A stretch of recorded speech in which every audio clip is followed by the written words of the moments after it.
अब next point है भी types of semiconductors. So we can have two types of semiconductors.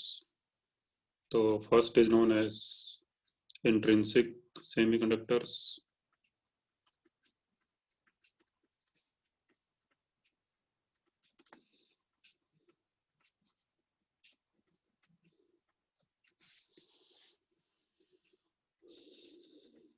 And second is extrinsic semiconductors.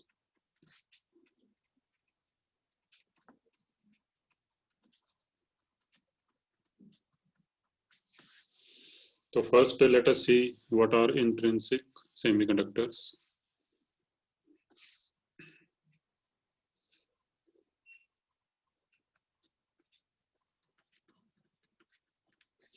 Intrinsic semiconductors.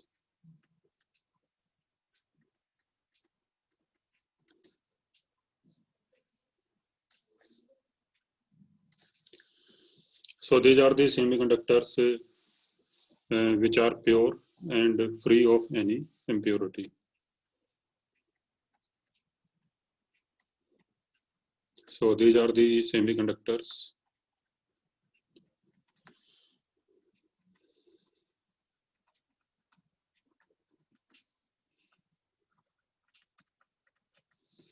which are pure and free of any impurity. तो इनमें कोई impurity या कोई contamination नहीं होती, तो ये एकदम प्योर होती है. And their conductivity is known as intrinsic conductivity.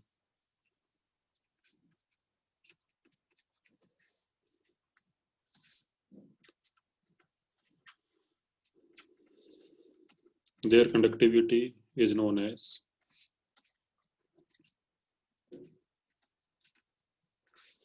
intrinsic conductivity.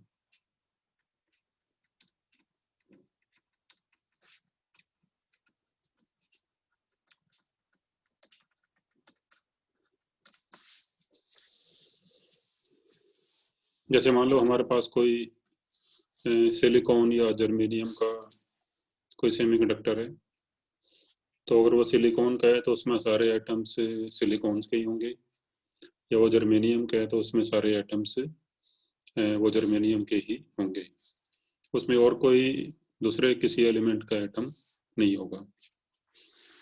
तो for example consider silicon crystal, silicon या जर्मेनियम में से कोई भी एक ले लो. तो कंसीडर ए सिलिकॉन क्रिस्टल.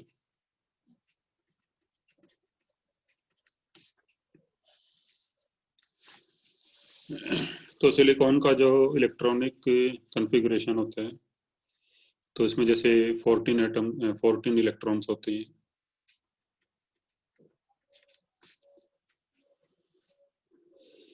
और इसका इलेक्ट्रॉनिक कॉन्फ़िगरेशन ये होता है 1s2 2s2 2p6 3s2 3p2. तो इसके आउटर शेल में ये 4 इलेक्ट्रॉन्स होते हैं, 2 s के अंदर और 2 p के अंदर.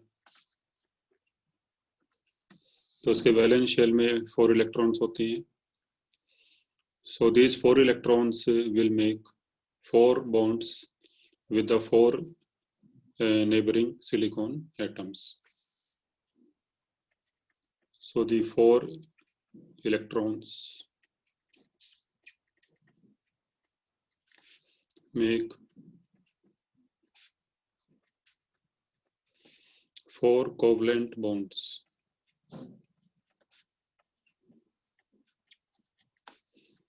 with the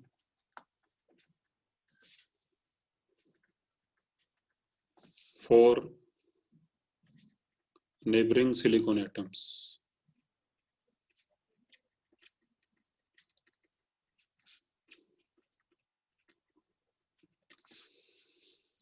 So one silicon atom is surrounded by 4 other silicon atoms.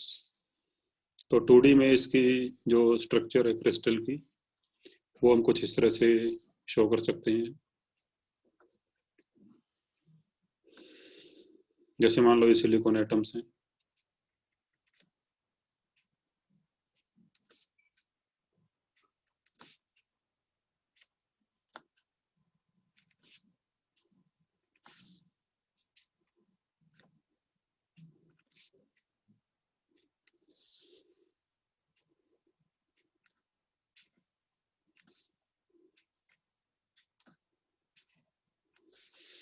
तो ये सारे सिलिकॉन एटम्स हैं भी।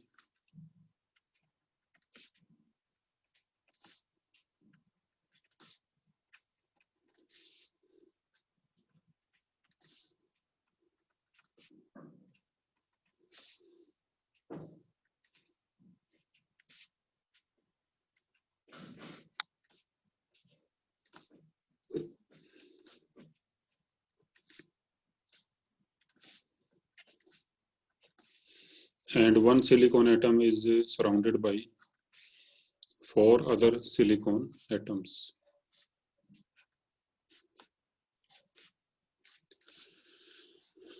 जैसे जो ये वाला सिलिकॉन एटम है, इसके आउटर शेल में 4 इलेक्ट्रॉन्स हैं, तो 4 इलेक्ट्रॉन्स चारों तरफ से बॉन्ड बना लेंगे। तो ये 4 बॉन्ड बन गए।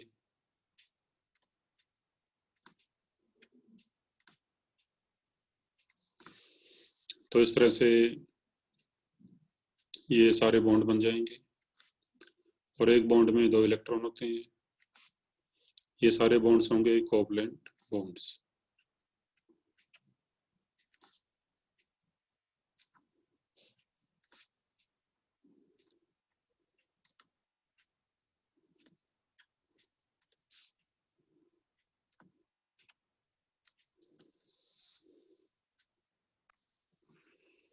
तो इस तरह से भी ये बॉन्ड्स हो गए। तो when all the electrons are present in their respective bonds,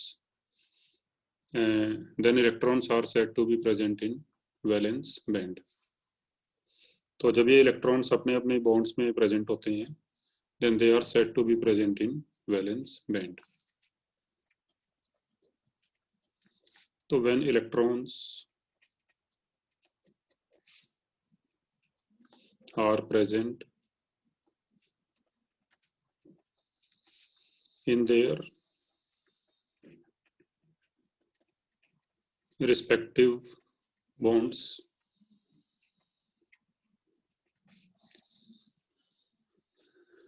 they are said to be in valence band.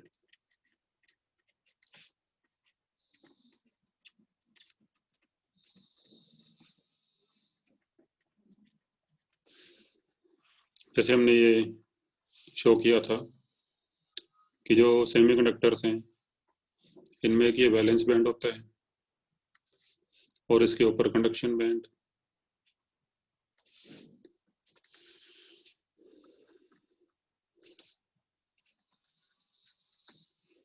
और इन दोनों के बीच का जो गैप है, इसको बोलते हैं एनर्जी गैप। तो अगर सारे इलेक्ट्रॉन्स अपने अपने बॉन्ड्स में प्रेजेंट हैं, then the electrons are said to be in valence band. और फिर जो वैलेंस बैंड है वो फुल्ली फील्ड होगा, then valence band is fully field.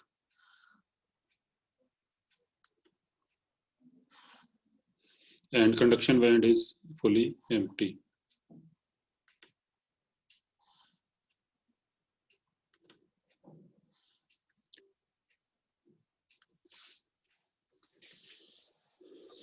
तो जब सारे इलेक्ट्रॉन्स अपने अपने बॉन्ड्स में प्रेजेंट हैं, तो they are said to be in valence band, and valence band is fully filled.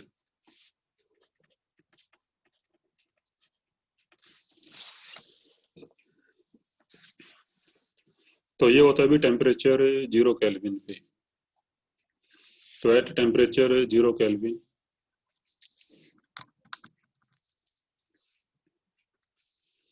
ठीक है, एट टेम्परेचर 0 केल्विन सभी इलेक्ट्रॉन्स अपने अपने बॉन्ड्स में प्रेजेंट होते हैं, और फिर जो वैलेंस बैंड है वो फुल्ली फिल्ड होता है, and conduction band is empty,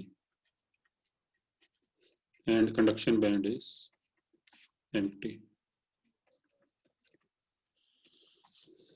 अब क्योंकि कंडक्शन बैंड में कोई इलेक्ट्रॉन नहीं है, then this semiconductor will behave like an insulator. So at 0 Kelvin, semiconductor behaves like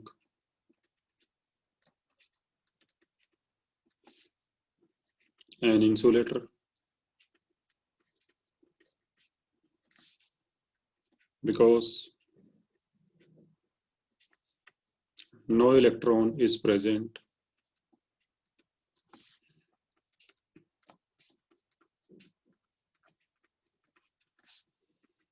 in conduction band. तो 0 केल्विन पे ये एक इंसुलेटर की तरह बिहेव करेगा। लेकिन अगर मान लो टेम्परेचर बढ़ता है, से at room temperature, at room temperature, तो रूम टेम्परेचर पे जो ये एटम्स हैं ये कुछ वाइब्रेट करना शुरू कर देंगे।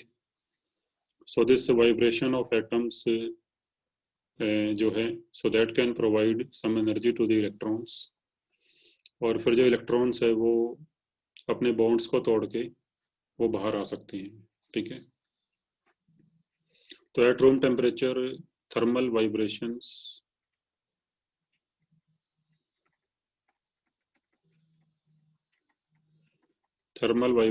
Of atoms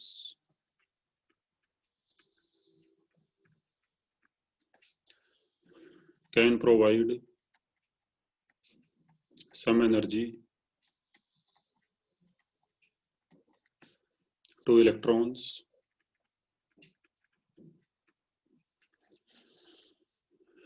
so that they break the bonds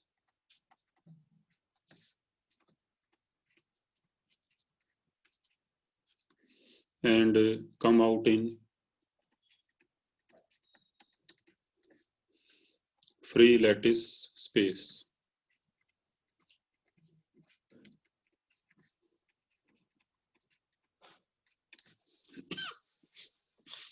जैसे मान लो कोई इलेक्ट्रॉन अपने बॉन्ड को तोड़ के, जैसे मान लो ये इलेक्ट्रॉन है, इसको एनर्जी मिल जाती है ड्यू टू थर्मल वाइब्रेशन, और फिर मान लो ये अपने बॉन्ड को तोड़ के बाहर आ जाता है, ये जो फ्री स्पेस है, फ्री लैटिस स्पेस है, तो मान लो यहाँ पे आ जाता है।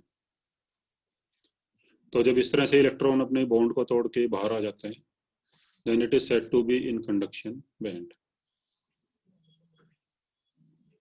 तो फिर एक तरह से ये कंडक्शन बैंड में आ जाएगा। Then electron is said to be in conduction band.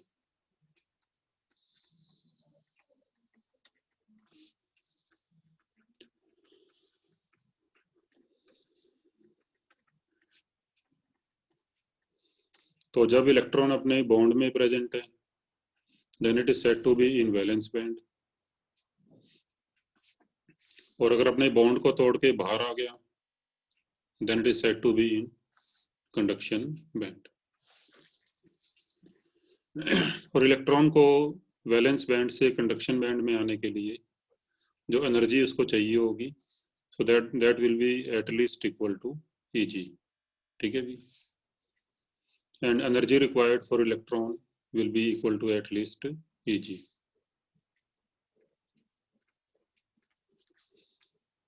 Energy required by electron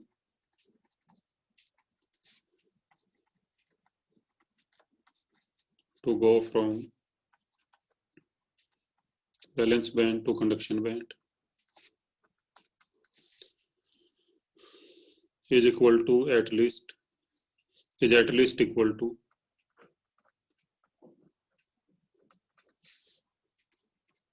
Eg. तो इलेक्ट्रॉन को वैलेंस बैंड से कंडक्शन बैंड में जाने के लिए जो एनर्जी चाहिए होगी वो कम से कम Eg या उससे ज़्यादा एनर्जी चाहिए होगी, ठीक है। और जब इलेक्ट्रॉन अपने बॉन्ड को तोड़ के फ्री स्पेस में आ जाता है, then it is said to be in conduction band. जब वो अपने बॉन्ड में है तो it is said to be in valence band, और अपने बॉन्ड को तोड़ के बाहर आ गया, then it is said to be in conduction band. तो जब इलेक्ट्रॉन अपने बॉन्ड को तोड़ के बाहर आएगा तो यहाँ पर एक वैकेंसी क्रिएट हो जाएगी, यहाँ पर एक फ्री स्पेस क्रिएट हो जाएगा। तो यहाँ पर एक वैकेंसी क्रिएट हो जाएगी,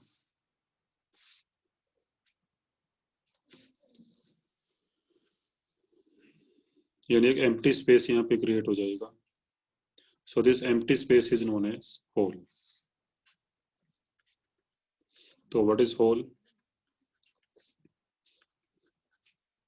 तो when an electron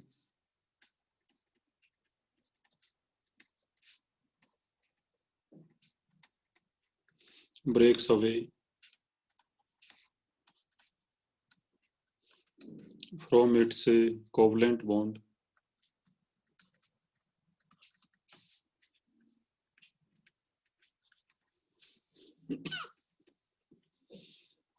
the empty space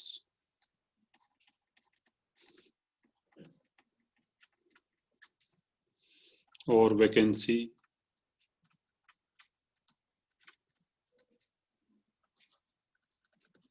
left in valence band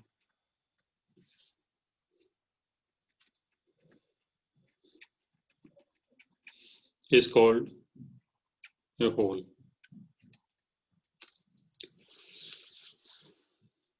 तो फिर इसको बोलेंगे हम होल।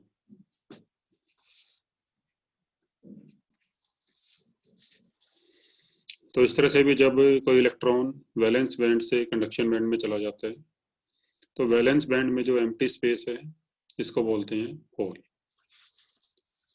अब जो होल है भी वो भी एक जो है एक एक्टिव पार्टिकल की तरह बिहेव करता है इन valence band.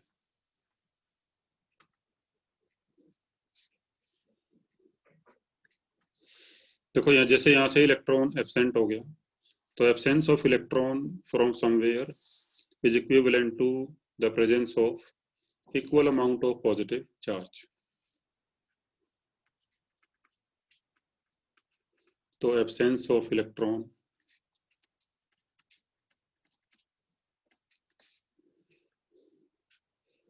is equivalent to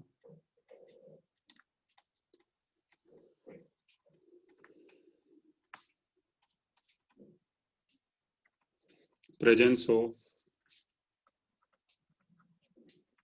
equal amount of positive charge।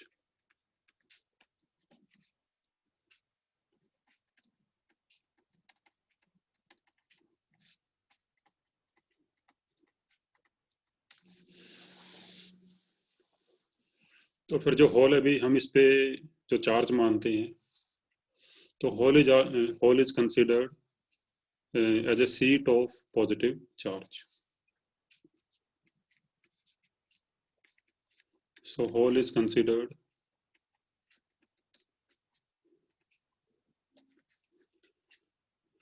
as a seat of positive charge।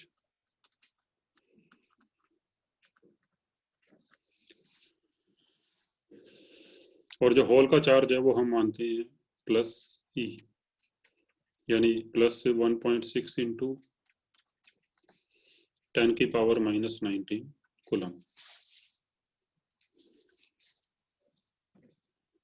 So charge of hole is equal to same as charge of electron, but the sign is positive। ठीक है भी। तो whole के ऊपर हम मानते हैं positive charge.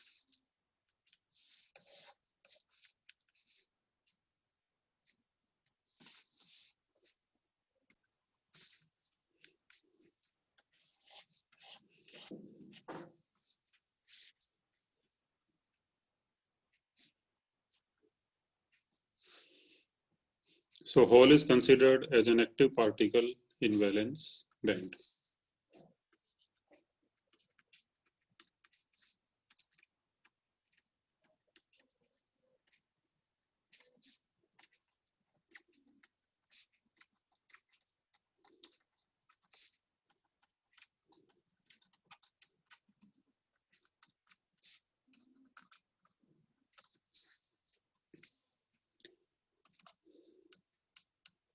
तो इस तरह से मान लो कुछ और इलेक्ट्रॉन्स अपने बॉन्ड्स को तोड़ के बाहर आ गए,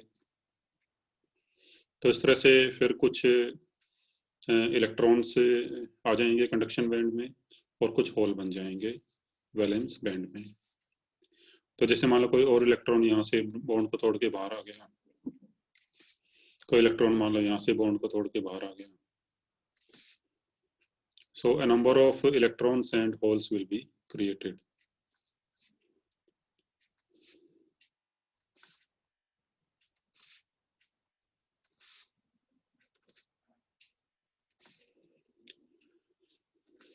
तो इस तरह से भी काफी जो अमाउंट में इलेक्ट्रॉन्स एंड होल्स यहाँ पे बन जाएंगे।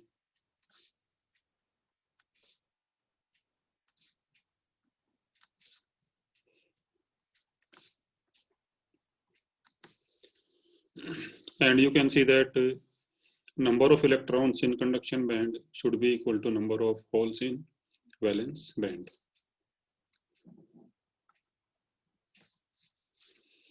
क्योंकि ये प्योर सेमीकंडक्टर है, तो number of holes in valence band should be equal to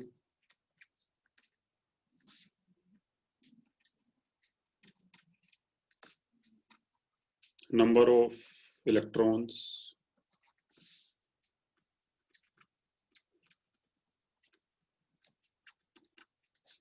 in conduction band.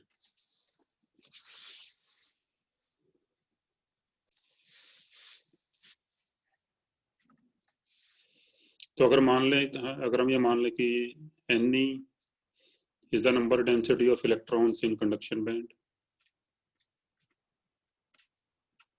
Let Ne is number density of electrons in conduction band. तो नंबर डेंसिटी का मतलब है कि number of electrons per unit volume, and suppose NH is number density of holes in valence band. Then for a pure semiconductor, for intrinsic semiconductor, Ne should be equal to NH. For intrinsic semiconductor, Ne should be equal to NH. And suppose this is equal to Ni. तो Ni का मतलब यहाँ पे होगा number density of intrinsic charge carriers. जो electron और holes हैं भी, इनको हम चार्ज कैरियर भी बोलते हैं। इलेक्ट्रॉन को बोलते हैं नेगेटिव चार्ज कैरियर,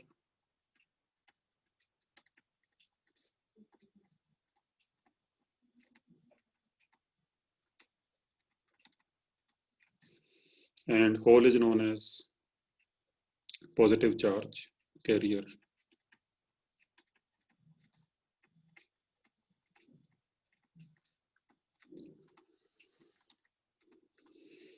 तो फिर Ni यहाँ पे हो जाएगा number density of intrinsic charge carriers.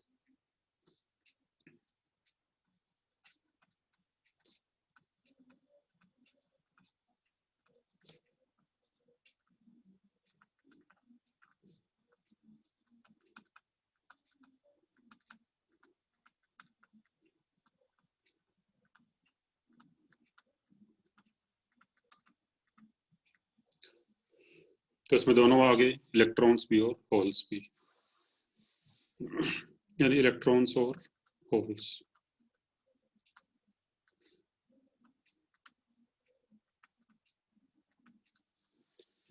तो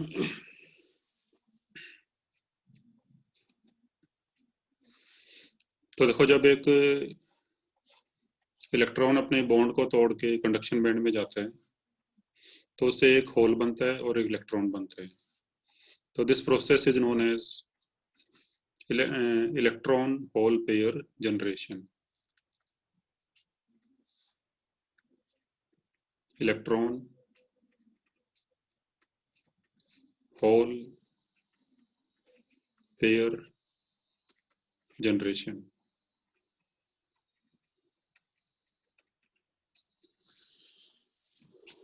ठीक है, तो जब एक इलेक्ट्रॉन अपने बॉन्ड को ब्रेक करके वैलेंस बैंड से कंडक्शन बैंड में जाता है तो उससे एक इलेक्ट्रॉन क्रिएट होता है और एक होल क्रिएट होता है।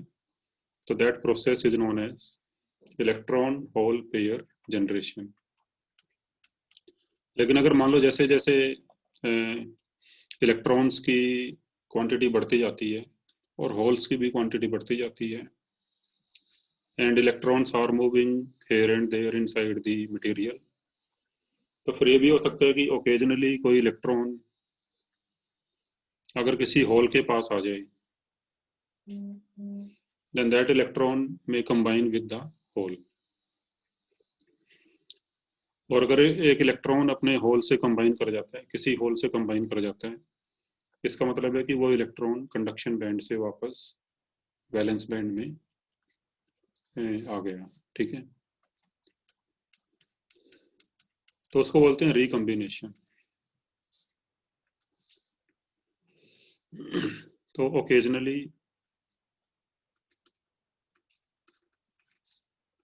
An electron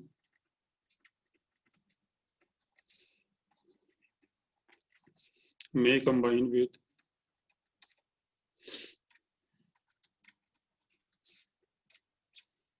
some hole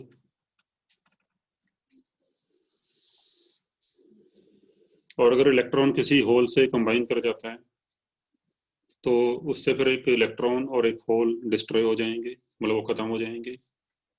and this process is known as recombination.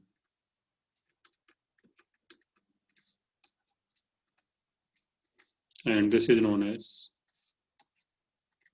recombination।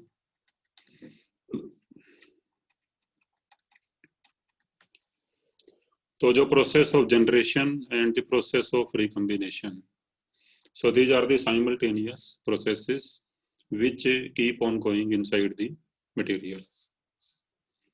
तो generation and recombination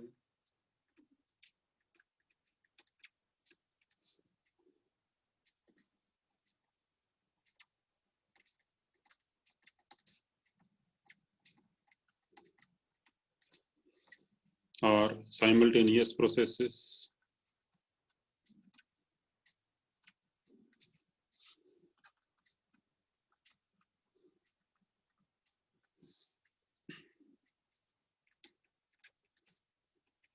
which keep on occurring inside the material।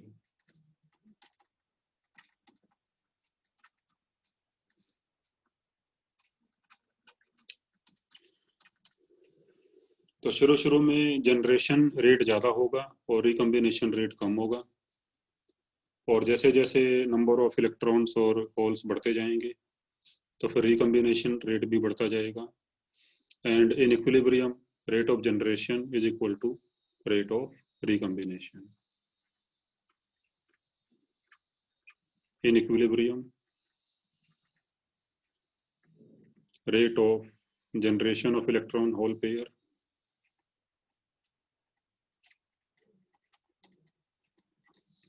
becomes equal to rate of recombination।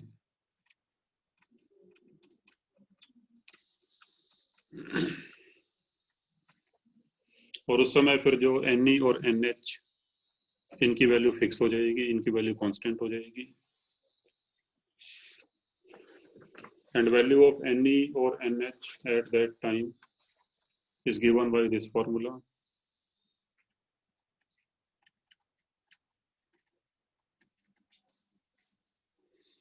N naught into e की power minus E ji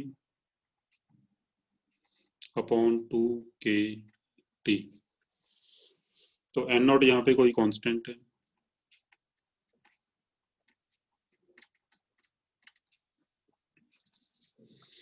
and Eg is this energy gap between valence band and conduction band, और K है यहाँ पे Boltzmann's constant,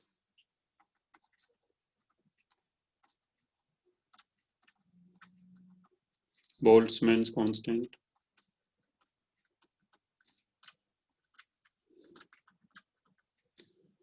और T है भी यहाँ temperature.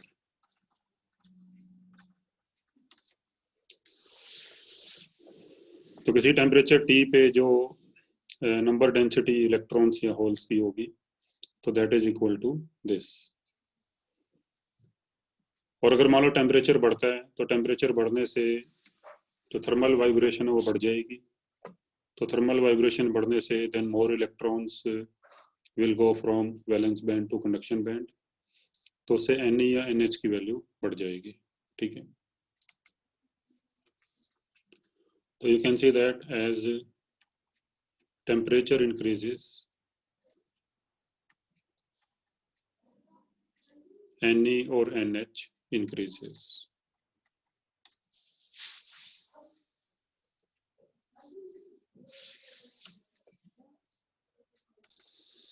तो फाइनली भी कि जो rate of generation and rate of recombination, मतलब जो जनरेशन और रिकम्बिनेशन है ये साथ साथ चलती रहती है, और इक्विलिब्रियम में दोनों की वैल्यू सेम हो जाती है। और फिर इक्विलिब्रियम में जो Ne और NH की वैल्यू का ये फार्मूला होता है किसी टेम्परेचर T पे, and if temperature increases value of Ne और NH इंक्रीजेस। ठीक है,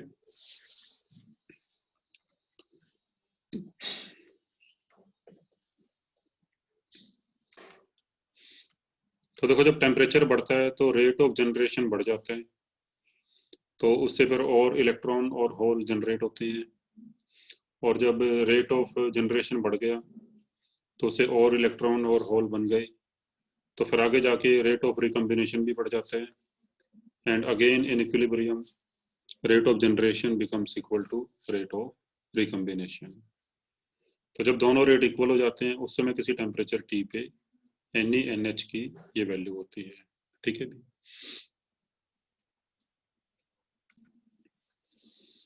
इसके बाद अभी जो करंट फ्लो करता है इंट्रिंसिक, मतलब किसी सेमीकंडक्टर में, तो जो करंट फ्लो करता है वो इलेक्ट्रॉन्स और होल्स दोनों की वजह से फ्लो करता है। तो लेट्स सी हाउ। तो इलेक्ट्रिकल कंडक्शन इन सेमीकंडक्टर्स,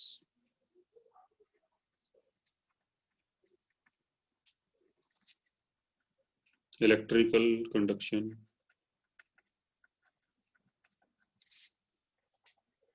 इन सेमीकंडक्टर्स।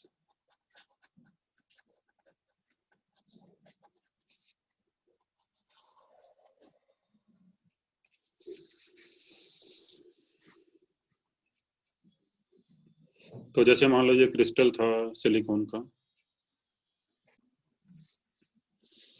तो जैसे मान लो ये क्रिस्टल है कोई सेमीकंडक्टर का, if we apply some electric field across it, अगर हम कोई पोटेंशियल डिफरेंस अप्लाई करें,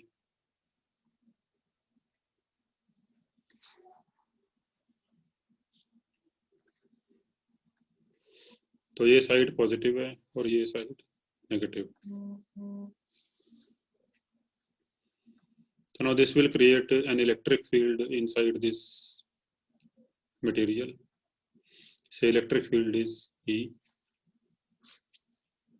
Now due to this electric field,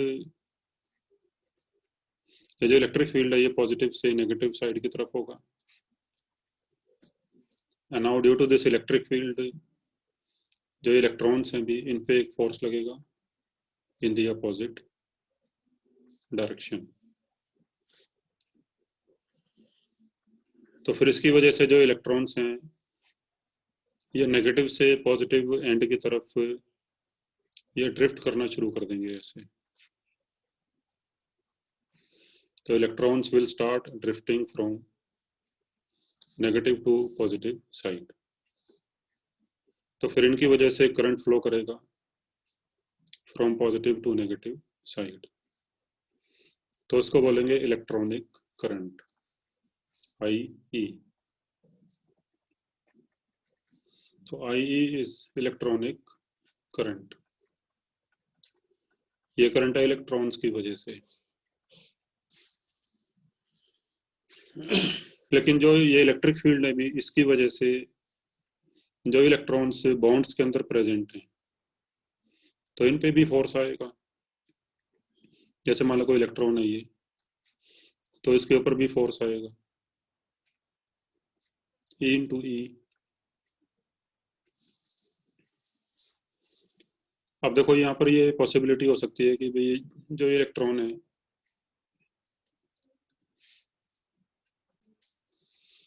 तो जो इलेक्ट्रॉन है अभी, ये अपने बॉन्ड को तोड़ के और इस वाले बॉन्ड में एंटर कर जाए, मतलब यहाँ से हटके ये यहाँ पे आ जाए, तो इससे क्या होगा, फिर ये वाला जो एम्प्टी स्पेस था ये फिलअप हो जाएगा,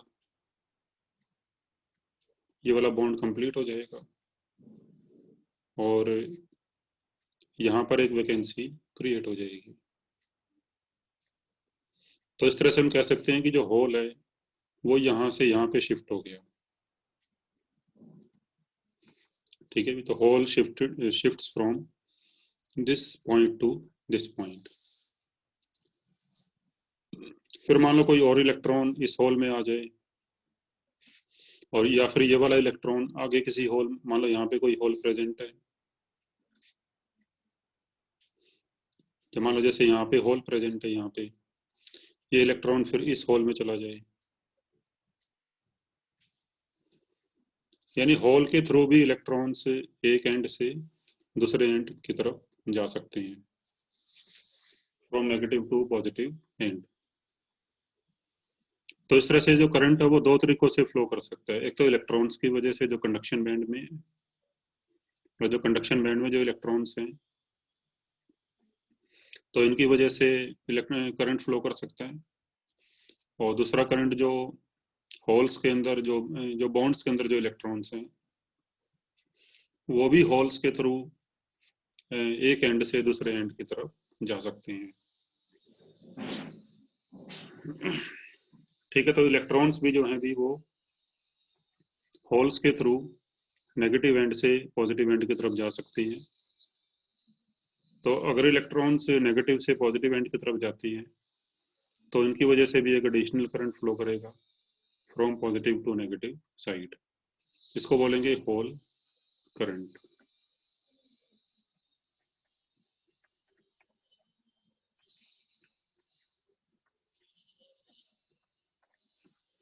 और फिर जो नेट करंट होगा इसके अंदर,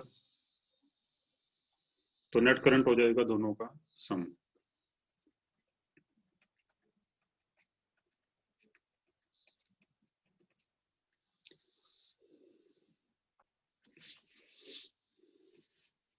तो ठीक है भी, तो इसमें अब जो करंट है इनसाइड द सेमीकंडक्टर, वो दोनों की वजह से फ्लो कर सकता है, इलेक्ट्रॉन्स की वजह से भी और होल्स की वजह से भी। इलेक्ट्रॉन्स की वजह से करंट फ्लो करेगा कंडक्शन बैंड में, और होल्स की वजह से करंट फ्लो करेगा वैलेंस बैंड में। So when electric field is applied,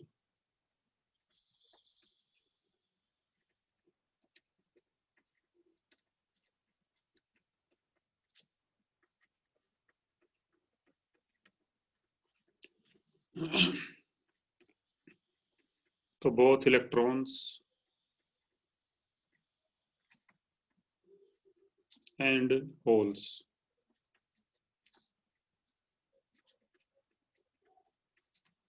participate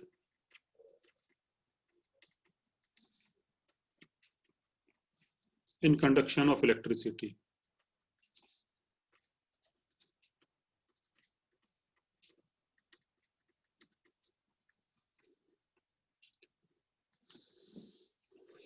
Electrons conduct in conduction band,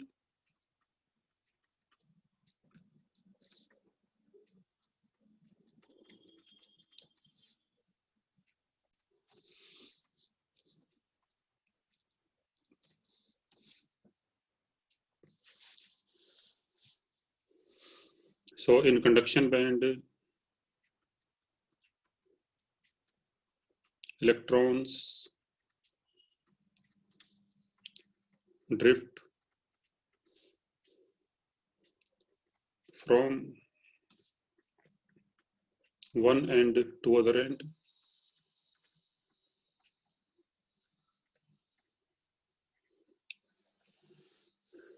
In free lattice space.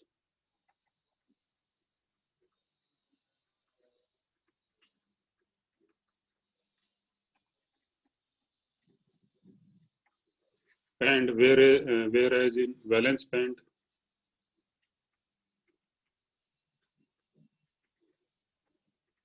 electrons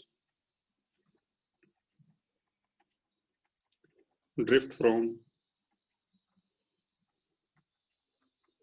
one end to other end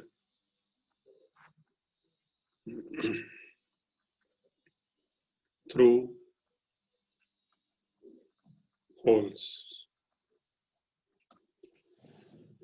ठीक है, अभी तो कंडक्शन बैंड में इलेक्ट्रॉन्स फ्री स्पेस में drift करेंगे ऐसे, और वैलेंस बैंड में इलेक्ट्रॉन्स होल्स के थ्रू, जैसे मान लो ये होल्स हैं कुछ,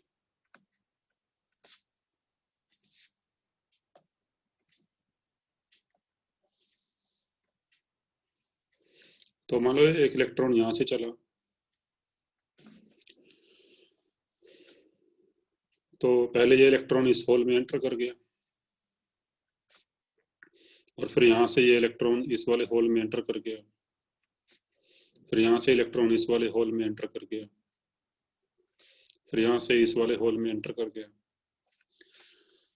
तो इस तरह से भी होल्स के थ्रू भी इलेक्ट्रॉन्स ड्रिफ्ट कर सकते हैं। तो जब होल एक एंड से दूसरे एंड पे आएगा, सॉरी जो इलेक्ट्रॉन है, यानी जो इलेक्ट्रॉन है वो एक एंड से दूसरे एंड की तरफ ड्रिफ्ट कर सकते हैं होल्स के थ्रू। अगर मान लो इलेक्ट्रॉन यहाँ से यहाँ पे आता है, तो फिर यहाँ पर एक होल क्रिएट हो जाएगा,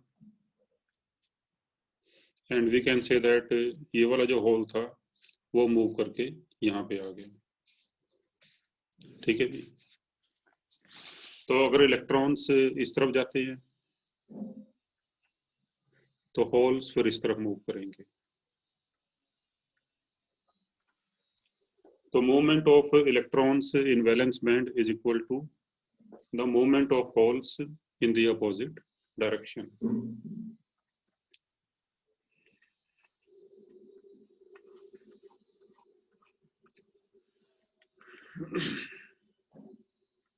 So movement of electrons in valence band is equivalent to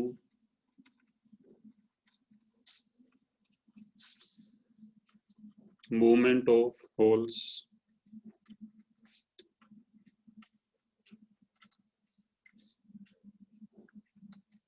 in opposite direction.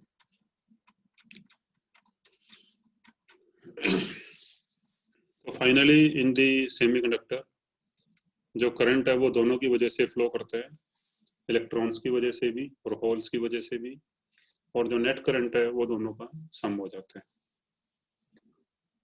तो जैसे हमने पहले जो पढ़ा हुआ है करंट इलेक्ट्रिसिटी में, like current flowing in metal conductors, तो जो मेटल कंडक्टर्स हैं उनमें जो करंट फ्लो करता है वो केवल इलेक्ट्रॉन्स की वजह से फ्लो करता है, तो वहाँ पे होल्स नहीं होते।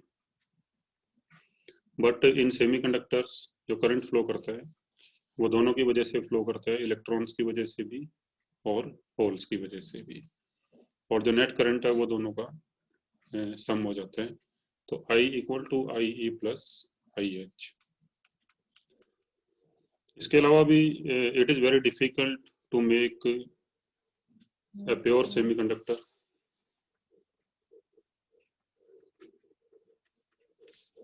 It is very difficult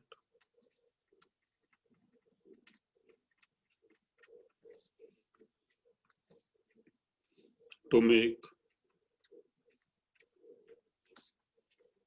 an intrinsic semiconductor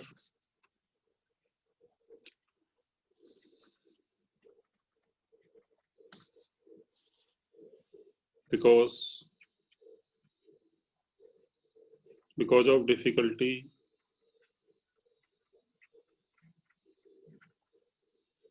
in preparing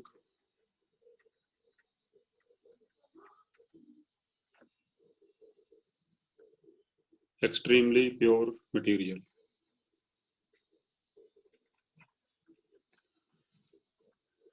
तो हम किसी मटेरियल को बिल्कुल प्योर बनाना ये काफ़ी मुश्किल काम होता है, तो कुछ ना कुछ इम्प्योरिटी इसमें आई जाती है।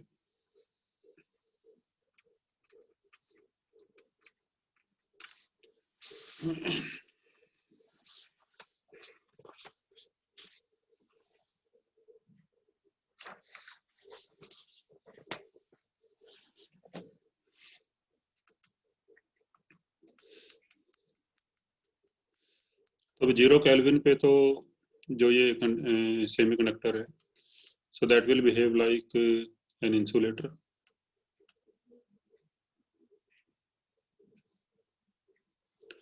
But at room temperature कुछ इलेक्ट्रॉन्स जब कंडक्शन बैंड में आ जाएंगे, then it can acquire some conductivity. So at room temperature it can acquire some conductivity.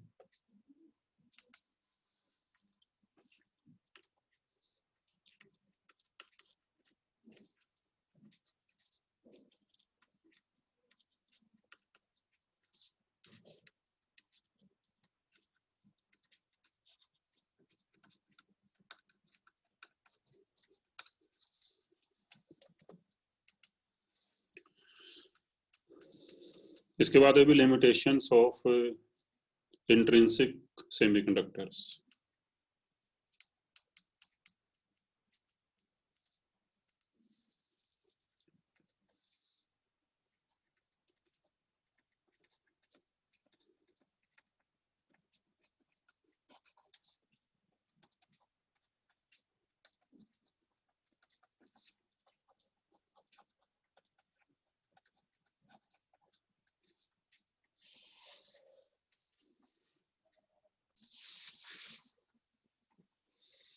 तो इसकी फर्स्ट लिमिटेशन है कि इसमें जो Ni या NH की वैल्यू काफ़ी कम होती है, यानी Ni इज वेरी स्मॉल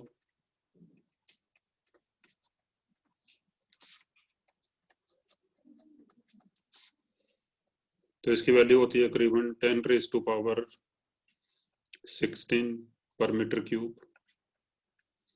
अगर हम कॉपर की बात करें तो कॉपर में जो N की वैल्यू होती है ये होती है 10⁻28 पर मीटर क्यूब के आसपास। तो उसके कंपैरिजन में यहाँ पे जो Ni यानी Ne या NH की वैल्यू काफ़ी कम है, so their conductivity is very low. मतलब जो प्योर सेमीकंडक्टर्स हैं उनकी कंडक्टिविटी काफ़ी कम होती है, so their conductivity is very low. तो फिर ये ज़्यादा काम की नहीं है, तो this is not useful. Second है भी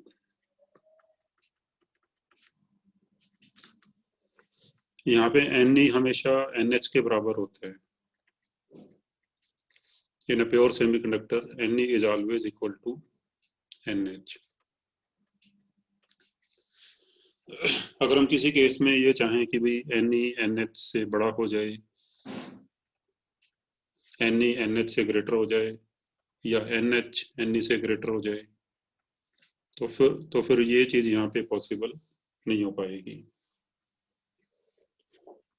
तो we can't have Ni greater than NH और NH ग्रेटर देन Ni। और थर्ड जो इसका लिमिटेशन है वो ये कि जो Ni और NH की वैल्यू है वो हम टेम्परेचर से ही कम ज़्यादा कर सकते हैं। तो और कोई तरीका नहीं है कि हम NE और NH या NI की वैल्यू को हम कंट्रोल कर सकें, यानी enough flexibility is not available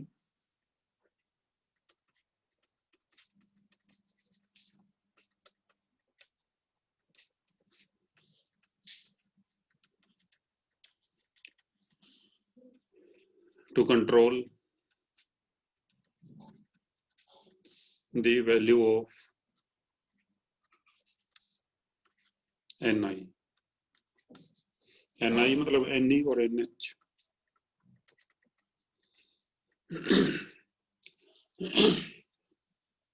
We can control their values only by temperature.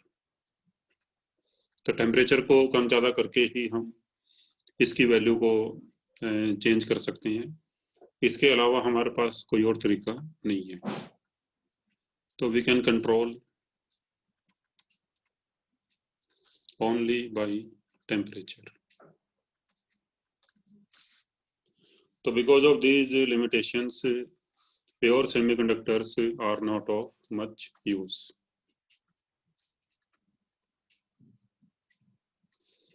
So because of these, pure semiconductors are not of much use.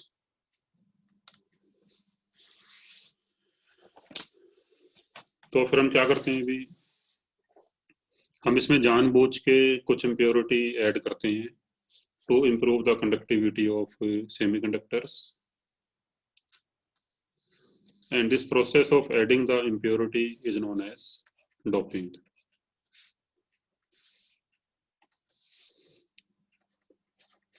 So what is doping?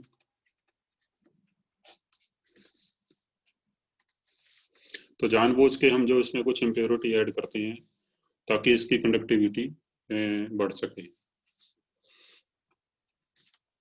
तो it is the process of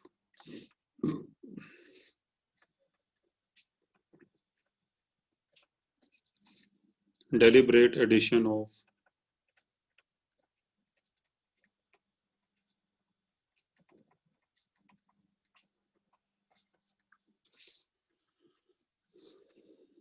desirable impurity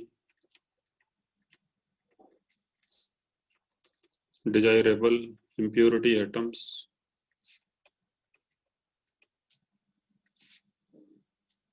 in a pure semiconductor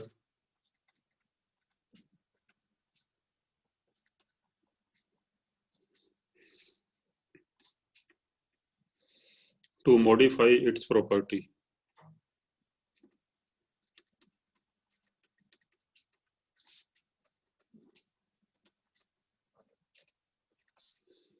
In a controlled manner. In a controlled manner.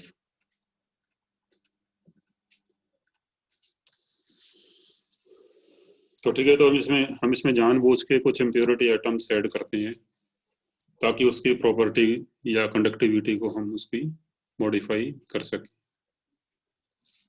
The impurity atoms added are known as dopants.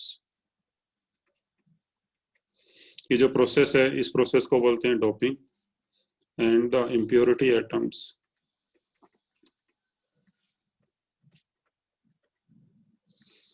added are known as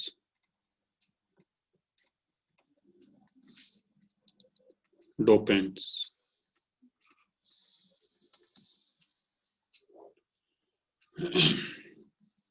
अच्छा, doping बहुत ज़्यादा नहीं होनी चाहिए.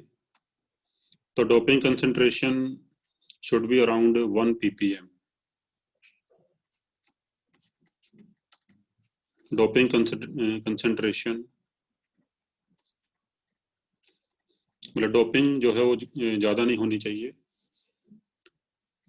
Otherwise फिर उसकी जो conductivity है वो काफ़ी ज़्यादा बढ़ जाएगी, तो फिर वो हमारा ज़्यादा यूज़ का नहीं होगा. तो doping concentration should be around 1 ppm. यानी 1 पार्ट पर मिलियन। तो ppm का मतलब होता है पार्ट्स पर मिलियन। इसका मतलब है कि अगर 1 मिलियन मतलब 10 लाख, तो अगर 10 लाख एटम्स सिलिकॉन के हैं तो उनमें एक एटम जो है वो इम्प्योरिटी का एटम होगा। So that is the meaning of 1 ppm। तो 10 लाख एटम्स में से एक एटम जो है वो इम्प्योरिटी का एटम होगा। इसके बाद अभी डोपिंग के मेथड्स क्या क्या हो सकते हैं। तो मेथड्स ऑफ डोपिंग,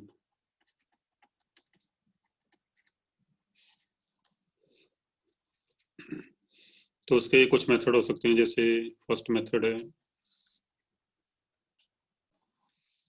जैसे फर्स्ट मेथड है भी add the impurity atoms in the melt of semiconductor, या फिर bombard the semiconductor with dopant atoms. और थर्ड मेथड हो सकता है कि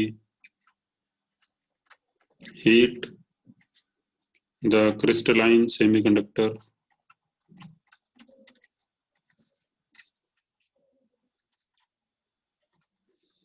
in the atmosphere of dopant atoms.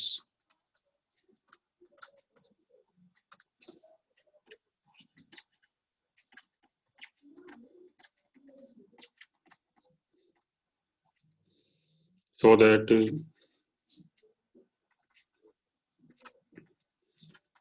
the dopant atoms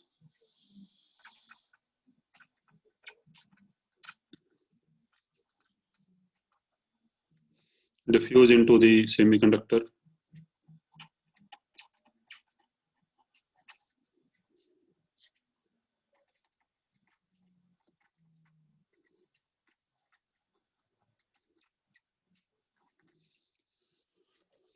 So these are some methods of doping.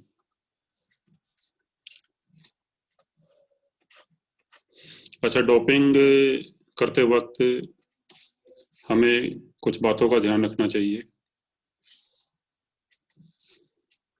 तो while doping,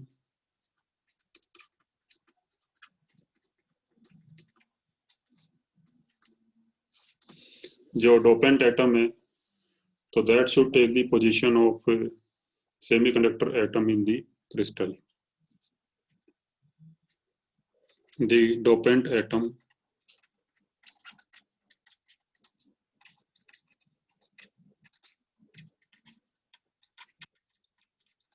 should take the position of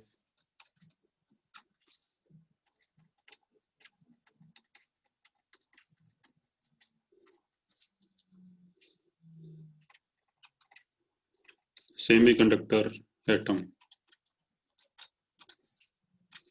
in the lattice.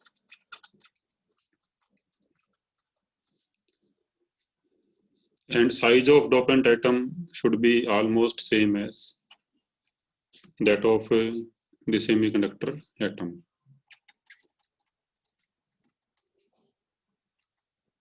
The size of semiconductor, sorry, the size of dopant atom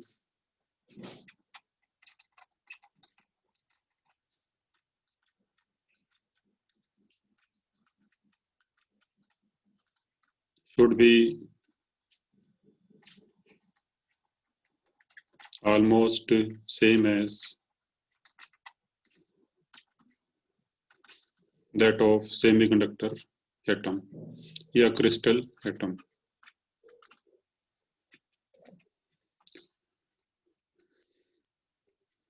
जैसे मान लो ये crystal है silicon का, तो अगर doping करते हैं तो जो डोपेंट एटम है वो सिलिकॉन एटम जहाँ पे है वहाँ पे आना चाहिए, यानी इसको रिप्लेस करके तो यहाँ पे डोपेंट एटम आना चाहिए।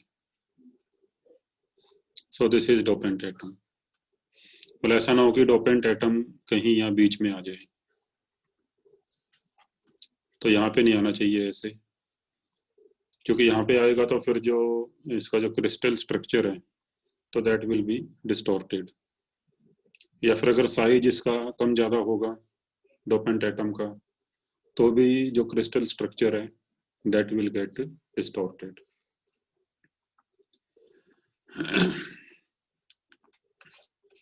तो otherwise crystal structure will be distorted. ठीक है।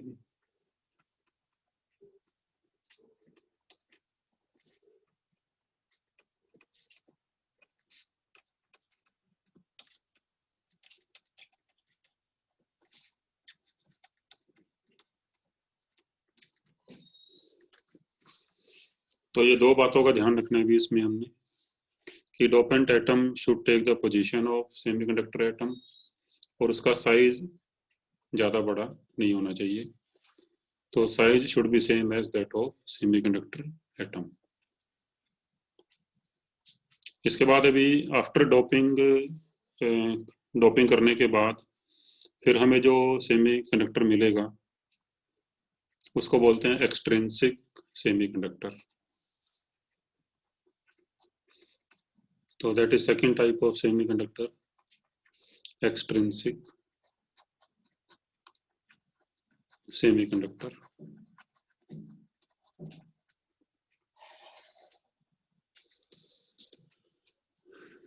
तो what is extrinsic semiconductor? So a doped semiconductor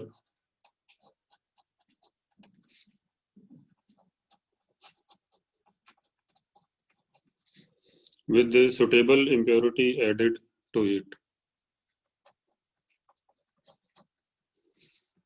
with suitable impurity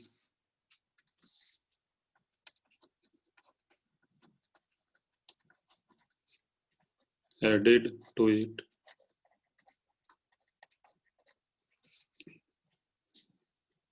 is known as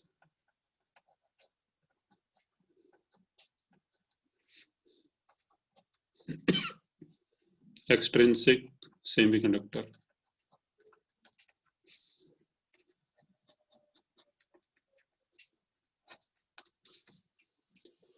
And now extrinsic semiconductors can be of two types. So these are of two types.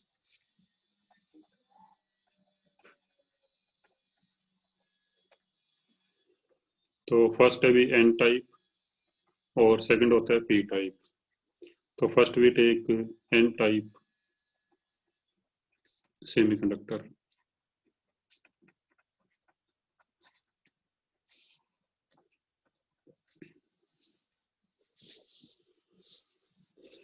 तो N type semiconductor तब बनता है अगर doping हम करें किसी pentavalent atom के साथ। तो व्हेन डोप्ड विद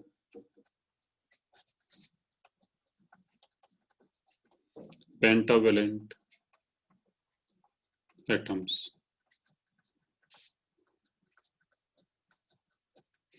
जैसे फॉर एग्जांपल फास्फोरस। तो फास्फोरस के आउटर शेल में 5 इलेक्ट्रॉन्स होती हैं। तो अगर हमने फास्फोरस से सपोज सिलिकॉन को डोप किया तो उससे हमें जो मिलेगा वो होगा एन टाइप सेमीकंडक्टर। तो जैसे मान लो ये सिलिकॉन का जो क्रिस्टल था, हमने इसको फास्फोरस से डोप कर दिया, तो फिर एक सिलिकॉन एटम की जगह पे ये फास्फोरस का एटम आ गया और बाकी इसके चारों तरफ सिलिकॉन के एटम्स हैं।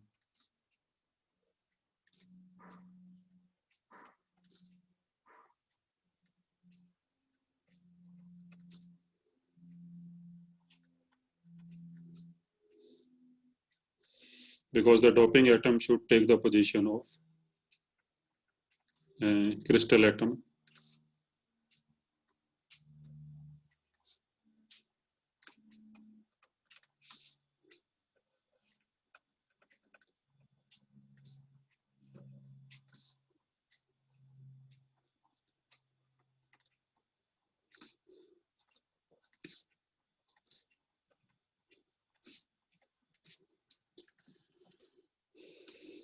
तो मान लो भी यहाँ पे एक ये फास्फोरस एटम आ गया at the place of silicon atom.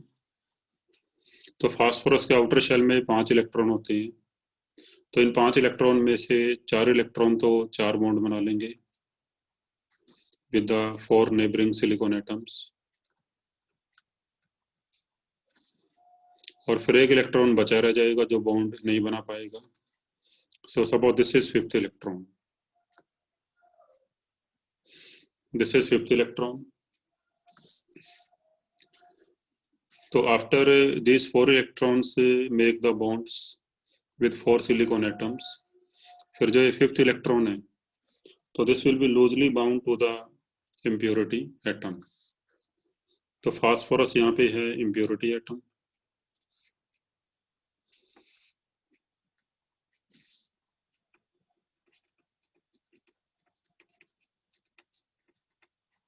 ये इसको हम डोपेंट भी कह सकते हैं. तो now this fifth electron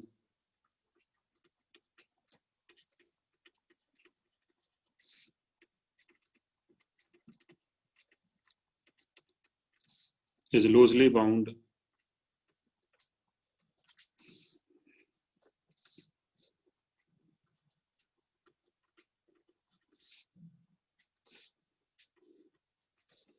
to its parent atom, parent impurity atom, and is comparatively free to move.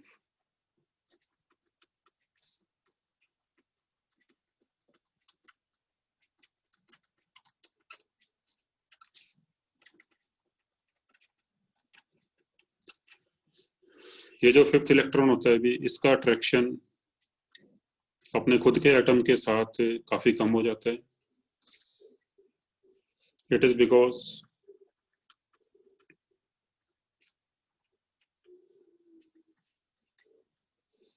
force of attraction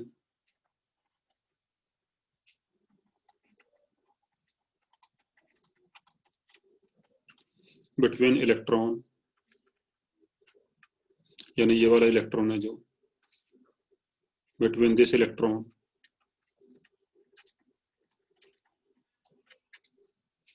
and nucleus, यानी जो फास्फोरस का न्यूक्लियस है of impurity atom becomes very small.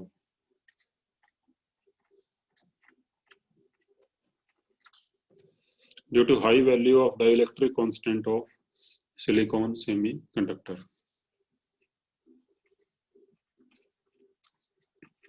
Due to high value of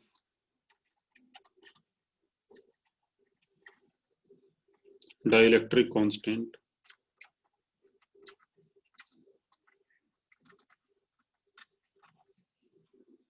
silicon semiconductor.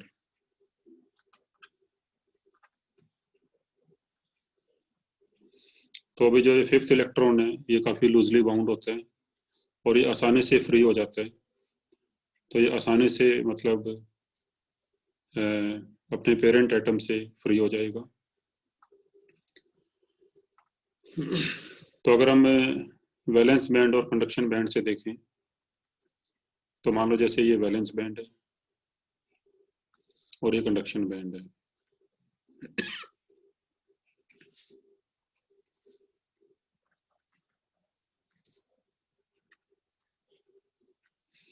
तो जो ये fifth electron होता है भी, इसका जो एनर्जी लेवल है वो कंडक्शन बैंड से थोड़ा सा नीचे होता है.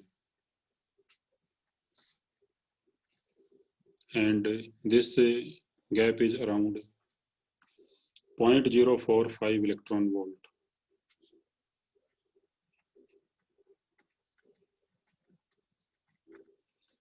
For silicon. तो जो फिफ्थ इलेक्ट्रॉन है भी, इसका जो एनर्जी लेवल है वो कंडक्शन बैंड से थोड़ा सा ही नीचे होता है और इतनी एनर्जी इसको रूम टेम्परेचर पे आसानी से मिल जाएगी और एनर्जी लेकर के ये इलेक्ट्रॉन बड़ी आसानी से कंडक्शन बैंड में जा सकता है. तो कंडक्शन बैंड में जाने का मतलब है कि ये इलेक्ट्रॉन अपने पेरेंट एटम से फ्री हो गया. Now it is free to move here and there anywhere. तो इस तरह से हमें कंडक्शन बैंड में एक एक्स्ट्रा इलेक्ट्रॉन मिल जाएगा. ठीक है भी.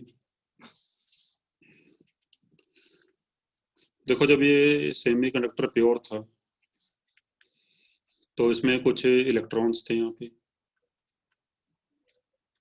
जितने यहाँ पे इलेक्ट्रॉन्स थे उतने यहाँ पे होल्स थे.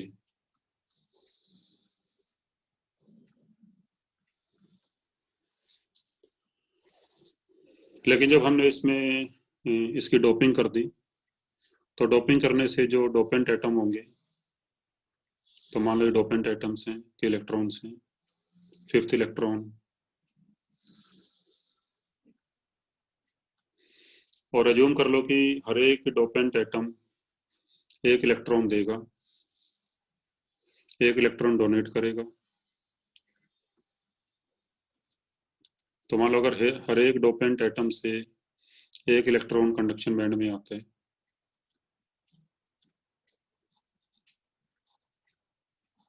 तो फिर यहाँ पे खूब सारे इलेक्ट्रॉन हो जाएंगे. तो number of electrons in conduction band will increase. और जब number of electrons conduction band में बढ़ जाएंगे तो फिर जो चांसेस ऑफ रिकम्बिनेशन है वो भी बढ़ जाएगा. तो फिर कुछ इलेक्ट्रॉन वापस आ सकते हैं वैलेंस बैंड में. तो कुछ इलेक्ट्रॉन फिर वैलेंस बैंड में वापस आ सकते हैं.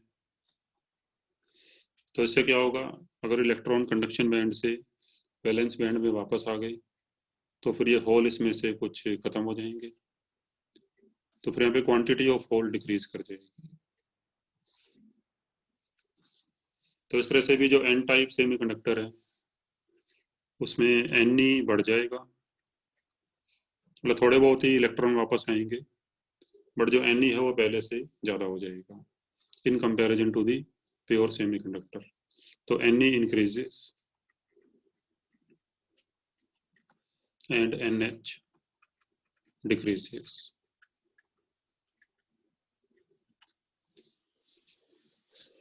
So in a pure in n-type semiconductor, number of electrons in conduction band जो है वो पहले से बढ़ जाएंगे, यानी in comparison to the pure semiconductor. और जो नंबर ऑफ होल्स है वैलेंस बैंड में वो पहले से कम हो जाएंगे.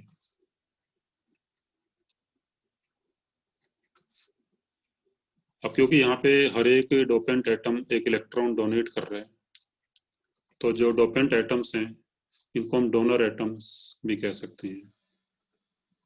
donor atoms. So dopant atoms here are also known as donor atoms. And this n-type semiconductor may also be known as donor type semiconductor. Donor type semiconductor. अब इसमें क्योंकि इलेक्ट्रॉन्स की कंसंट्रेशन ज़्यादा होगी होल से, तो यहाँ पे इलेक्ट्रॉन्स को बोलते हैं majority carriers. Electrons are known as majority carriers.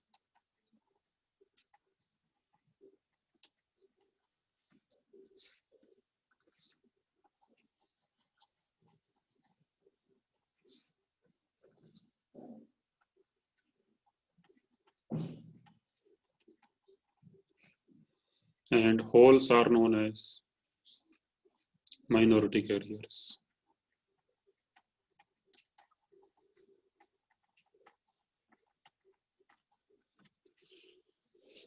तो इलेक्ट्रॉन्स की अमाउंट बढ़ जाएगी, होल्स की अमाउंट कम हो जाएगी.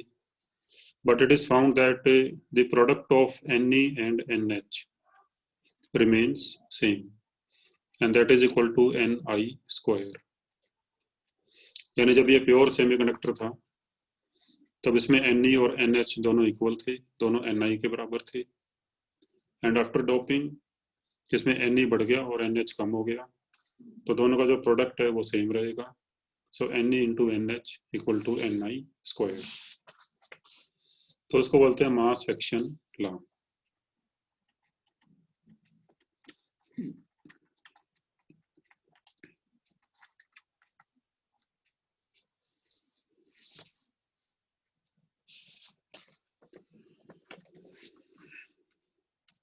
इसके बाद अभी after losing this one electron, ये जो डोपेंट एटम है it will acquire positive charge, क्योंकि पहले न्यूट्रल था ये।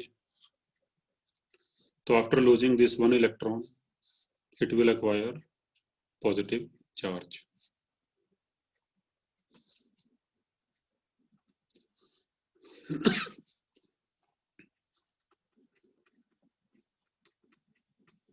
तो after losing an electron,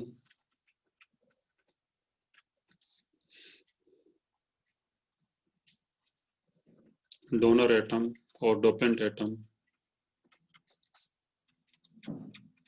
acquires a positive charge.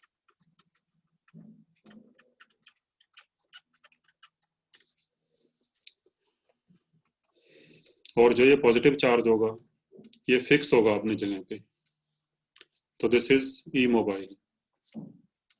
ये पॉजिटिव चार्ज इधर उधर मूव नहीं कर सकता। जैसे होल पे भी हम पॉजिटिव चार्ज मानते हैं, बट होल यहाँ वहाँ मूव कर सकते हैं। इलेक्ट्रॉन पे नेगेटिव चार्ज है, इलेक्ट्रॉन भी यहाँ वहाँ मूव कर सकते हैं, लेकिन ये जो पॉजिटिव चार्ज है, so this is immobile, this can not move.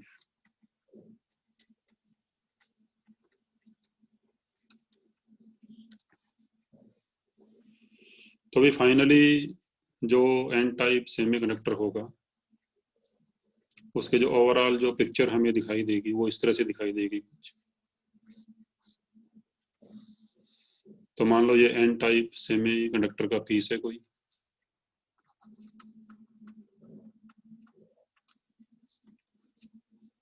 और मान लो ये डोपेंट एटम्स हैं। ये सिलिकॉन एटम्स नहीं है भी, ये डोपेंट एटम शो कर रहे हैं यहाँ पे। तो each of these dopant atoms या डोनर एटम्स, हम ये मान के चलते हैं कि हर एक डोनर एटम एक इलेक्ट्रॉन डोनेट करेगा, and after donating one electron it will acquire positive charge. तो हर एक डोनर एटम इलेक्ट्रॉन डोनेट करने के बाद एक ये पॉजिटिव चार्ज एक्वायर कर लेगा, और ये पॉजिटिव चार्ज फिक्स होंगे अपनी जगह पे, तो ये यहाँ से हिल नहीं सकते। और इसमें खूब सारे इलेक्ट्रॉन्स होंगे जो मोबाइल होंगे, इधर उधर मूव कर सकते हैं।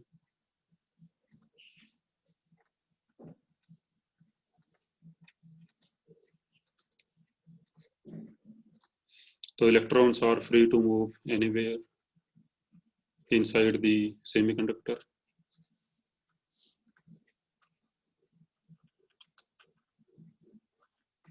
और इसमें कुछ होल्स होंगे, होल्स की अमाउंट काफी कम होगी इन comparison two electrons, and Ne is very very greater than NH. So this is the overall picture of N type semiconductor. इसमें जो ये पॉजिटिव चार्जेज हैं ये फिक्स हैं अपनी अपनी जगह पे, जबकि इलेक्ट्रॉन और होल्स हैं ये इधर उधर कहीं भी मूव कर सकते हैं। So this situation is like, जैसे मान लो कहीं किसी बड़े ग्राउंड में कोई मेला लगा हुआ है और वहां पे जैसे जनता घूम रही है इधर उधर, तो जो आम जनता घूम रही है इधर उधर वो हो गई इलेक्ट्रॉन्स और होल्स हो गए, और वहाँ जो सिक्योरिटी गार्ड्स हैं उस मेले के अंदर उनकी पोजीशन फिक्स है, तो वो एक तरह से ये पॉजिटिव चार्जेस हो गए। तो इस तरह की सिचुएशन यहाँ पे हमें दिखाई देगी। ठीक है भी। So this is an type semiconductor. तो सेकेंड है भी P type semiconductor, second type of extrinsic semiconductor. तो पी टाइप हमें मिलता है अगर हम डोपिंग करें किसी ट्राइवेलेंट एटम से। तो जैसे एल्यूमिनियम, तो एल्यूमिनियम के आउटर शेल में 3 इलेक्ट्रॉन होती है, so this is a trivalent atom. तो अगर हम सिलिकॉन क्रिस्टल की डोपिंग करते हैं एल्यूमिनियम से तो फिर हमें मिलेगा ये पी टाइप सेमीकंडक्टर। तो मान लो हमने सिलिकॉन की डोपिंग कर दी एल्यूमिनियम एटम से, और मान लो एल्यूमिनियम एटम आ जाता है सिलिकॉन की जगह पे। अब जो एल्यूमिनियम एटम है भी, इसके आउटर शेल में 3 इलेक्ट्रॉन्स हैं। ये 3 इलेक्ट्रॉन 3 तरफ से तो बॉन्ड बना लेंगे,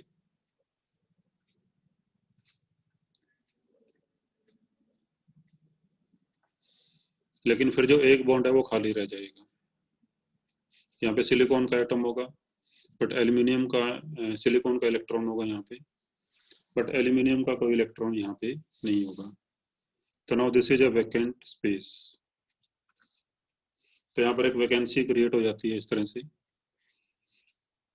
कि साइड का कोई इलेक्ट्रॉन, कि साइड के बॉन्ड का इलेक्ट्रॉन अपने बॉन्ड को तोड़ के यहाँ पे आ सकते हैं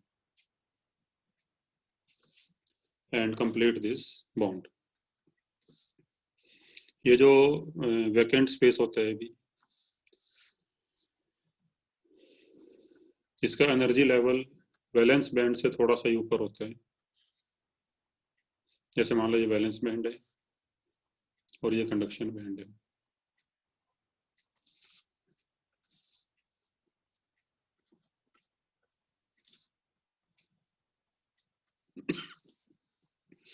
ये जो वैकेंसी यहाँ पे क्रिएट हो गई है, इसका एनर्जी लेवल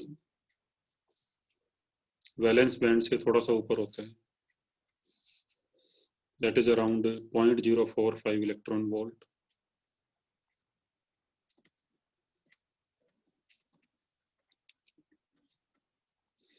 फॉर सिलिकॉन।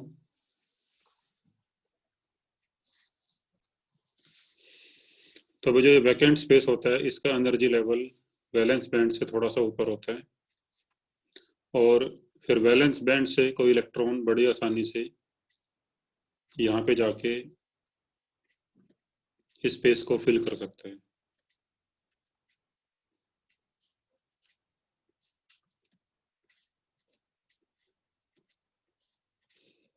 और इस फिगर में इस तरह से कि कोई साइड का इलेक्ट्रॉन अपने बॉन्ड को ब्रेक करके यहाँ पे आ गया, ये वाला स्पेस फिल हो गया, और यहाँ पर एक होल जनरेट हो गया। तो इस तरह से यहाँ पे होल से जनरेट हो जाएंगे। कुछ इलेक्ट्रॉन होल पहले भी होंगे जब ये प्योर सेमीकंडक्टर था, तो कुछ इलेक्ट्रॉन होल पहले भी होंगे।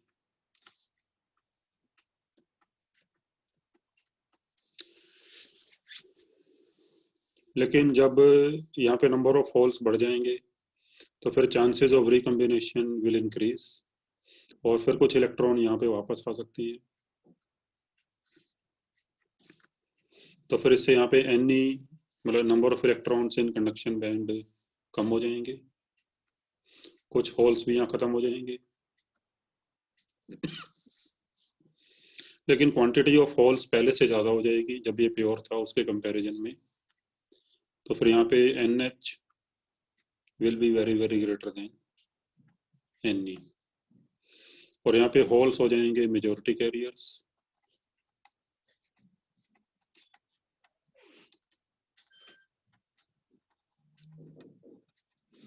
और इलेक्ट्रॉन्स हो जाएंगे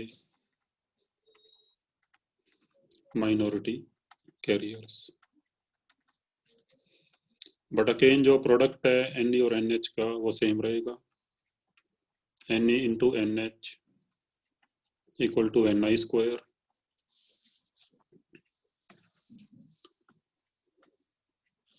ये जो एनर्जी लेवल है, जो ये एक्स्ट्रा जो एनर्जी लेवल क्रिएट हो गया है, इसको बोलते हैं एक्सेप्टर एनर्जी लेवल।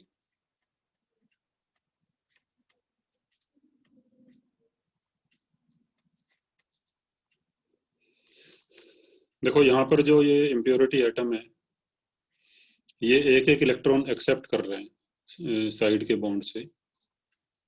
तो फिर यहाँ जो इम्प्योरिटी एटम है, डोपेंट एटम है, इनको हम एक्सेप्टर एटम भी बोलते हैं। Impurity atoms are also known as acceptor atoms, and this type of semiconductor is also known as acceptor type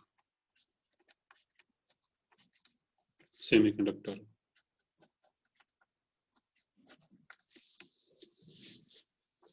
और ये जो एक्स्ट्रा एनर्जी लेवल क्रिएट हो गया है, इसको बोलते हैं एक्सेप्टर एनर्जी लेवल। पिछले केस में इसे हम कह सकते हैं डोनर एनर्जी लेवल।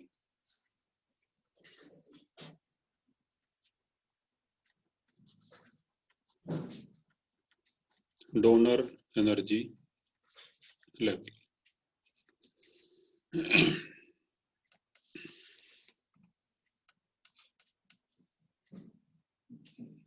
और यहाँ पे NH will be very very greater than Ne,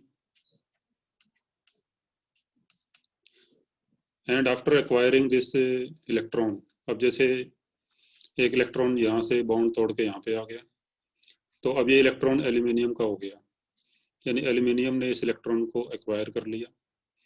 तो after acquiring this electron, aluminium will gain negative charge. तो आफ्टर एक्सेप्टिंग एन इलेक्ट्रॉन,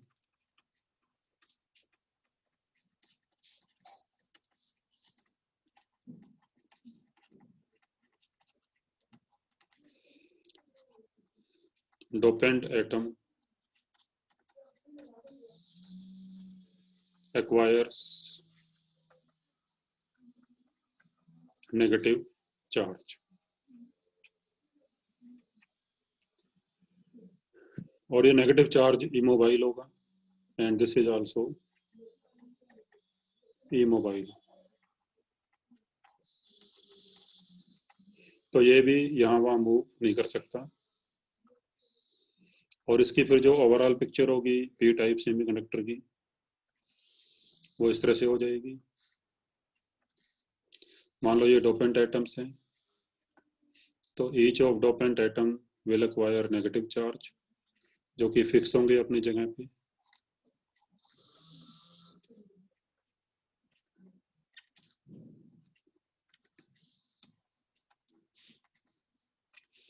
और इसमें नंबर ऑफ होल्स काफी ज्यादा होंगे।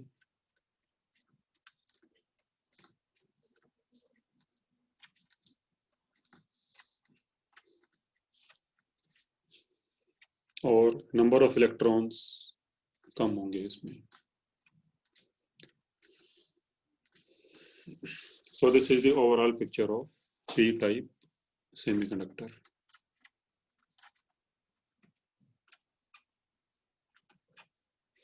तो इसको पी टाइप इसलिए बोलते हैं क्योंकि यहाँ पर जो पॉजिटिव चार्ज वाले जो होल्स हैं उनकी अमाउंट ज़्यादा है, और उसको एन टाइप इसलिए बोलते हैं क्योंकि वहाँ पे नेगेटिव चार्ज वाले जो इलेक्ट्रॉन्स हैं उनकी अमाउंट काफ़ी ज़्यादा है। ठीक है भी।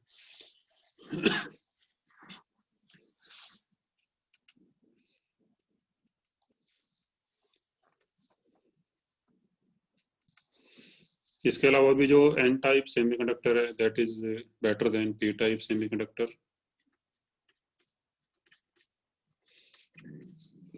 N type is better than P type semiconductor. उसका रीजन ये है कि जो इलेक्ट्रॉन्स हैं उनकी मोबिलिटी होल्स के कंपैरिजन में ज़्यादा होती है, because mobility of electrons is better than holes.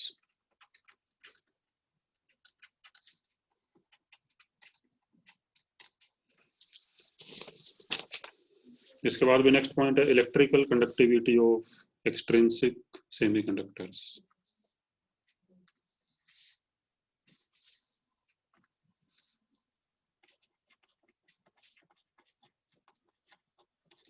electrical conductivity of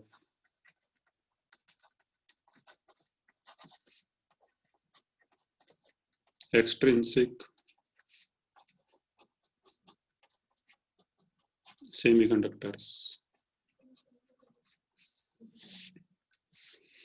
तो सपोज ये कोई एक पीस है सेमीकंडक्टर का जिसकी लेंथ है L and area of cross section A,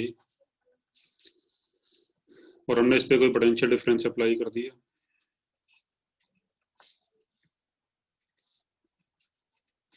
तो जैसे इसमें करंट फ्लो करने लग गया,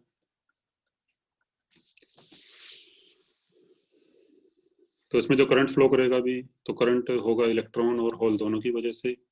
तो I equal to I E plus I h. तो we have the formula J equal to sigma E, Ohm's law. तो J current density, sigma is conductivity, E electric field.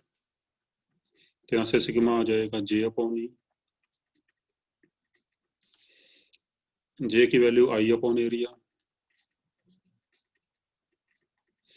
और फिर I की value put कर दो यहाँ पे, तो आएगा I E plus I H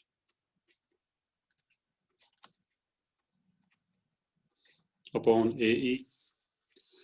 अब जैसे भी करंट की वैल्यू होती है n e A v D,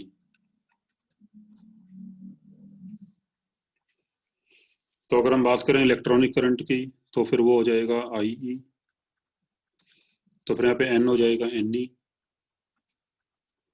और वी डी हो जाएगी ड्रिफ्ट वेलोसिटी ऑफ इलेक्ट्रॉन्स, तो ये मान लो वी ई, और ऐसे ही आई एच हो जाएगा n h e A v H.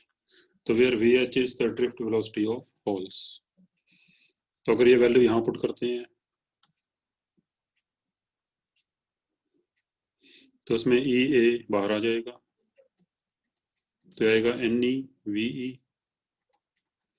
Plus N h v h upon A E. A cancel हो जाएगा। फिर एक फार्मूला और होता है भी मोबिलिटी। मोबिलिटी होती है drift velocity per unit electric field. तो यहाँ से वी डी आ जाएगा म्यू इंटू ई। तो म्यू होती है मोबिलिटी,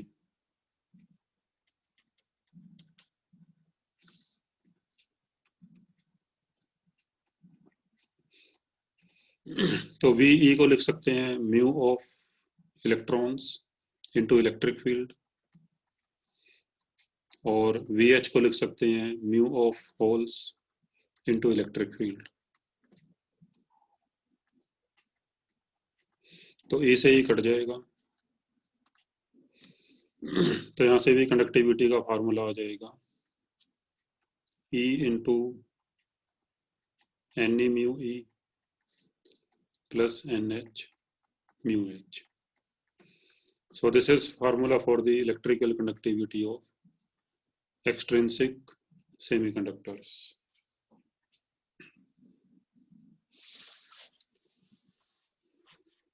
इसमें फिर हम ये कुछ स्पेशल केस ले सकते हैं। अगर हम बात करें for n type semiconductor, N type में n E is very very greater than n h, तो फिर ये वाली टर्म नेग्लिजिबल हो जाएगी, सेकंड वाली टर्म, और सिग्मा की वैल्यू आ जाएगी ई एन ई म्यू ई। इसके अलावा भी जो हमने एन टाइप डिस्कस किया था,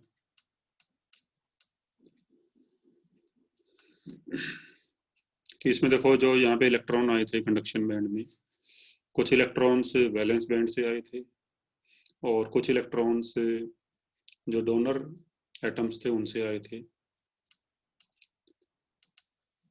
तो मान लो अगर कंसंट्रेशन डोनर एटम्स की है एनडी, तो यहाँ पे जो एनई होगा वो ऑलमोस्ट एनडी के बराबर ही होगा। हम ये मान सकते हैं कि ये सारे इलेक्ट्रॉन ऑलमोस्ट जो डोनर एटम्स हैं वहीं से आए होंगे। वैलेंस बैंड से जो इलेक्ट्रॉन आएंगे कंडक्शन बैंड में, उनकी अमाउंट काफ़ी कम होगी। तो N E is almost equal to N D. तो एन डी यहाँ पे है concentration of donor atoms.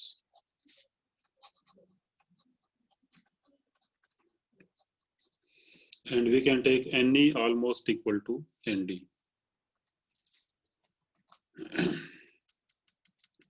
तो फिर हम एन ई को यहाँ पे एन डी के बराबर भी रख सकते हैं।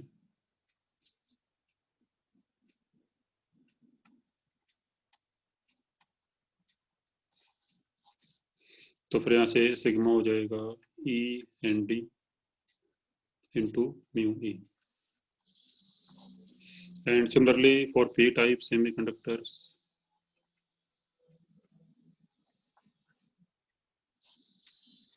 यहाँ पे NH काफी बड़ा होगा Ne से, so we can neglect the first term.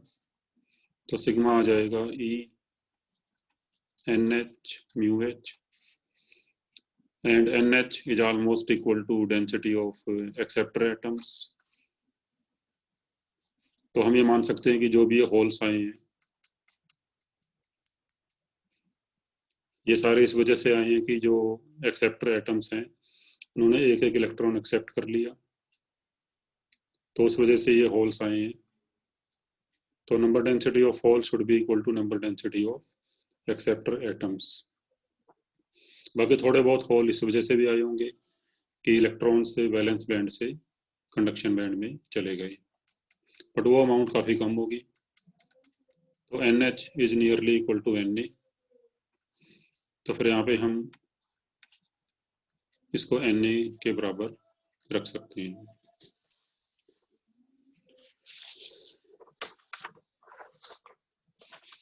इसके बाद भी लास्ट पॉइंट है कि टेम्परेचर से क्या इफेक्ट पड़ता है on the conductivity of extrinsic semiconductor. देखो, with temperature, with increase in temperature mobility decrease कर जाती है, क्योंकि टेम्परेचर जब बढ़ेगा तो उससे कोलिजन फास्ट हो जाएंगे और रिलैक्सेशन टाइम जो है वो कम हो जाता है, तो मोबिलिटी डिक्रीजेस। तो मोबिलिटी डिक्रीज करने से कंडक्टिविटी कम होनी चाहिए, यानी म्यू अगर कम हो गया तो कंडक्टिविटी कम होनी चाहिए, लेकिन जो नंबर डेंसिटी है Ne NH वो बढ़ जाता है।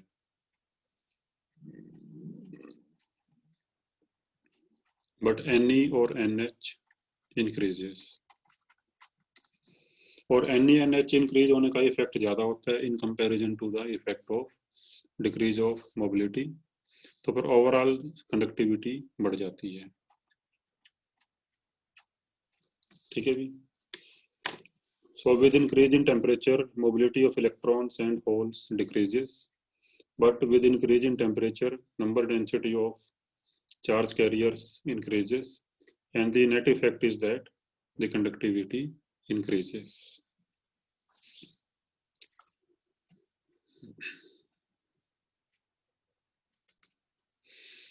So after watching this way up to this point, you can do